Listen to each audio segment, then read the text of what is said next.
is kind of a form of that, like that kind of like validation, like whether it's in words or whatever it could be.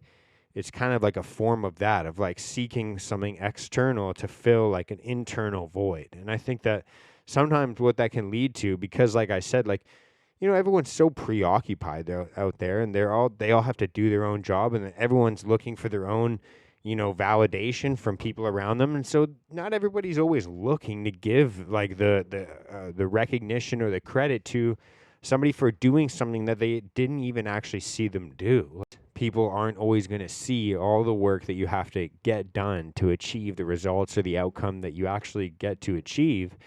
You know, I think that consistently working to get external validation or external recognition can obviously lead to burnout, can obviously lead to a dissatisfaction with your own efforts, with your own work, because it'll never be enough. It'll never, you'll always be kind of chasing that constant, like, and even when you do really well, like I know, like if you've ever worked in sales or anything like that, like, if you hit like 30% over your monthly quota or whatever it is, like that's your new norm. Like that's kind of what you're expected to do from now on. And so when you do a good job like that, like, yeah, you do it and people are like, wow, that's fucking, even if you do get the recognition and the credit, people are like, wow, that's fucking awesome. But then that's what you're expected to do from now on. Like, it's like, oh, that's possible for you to do.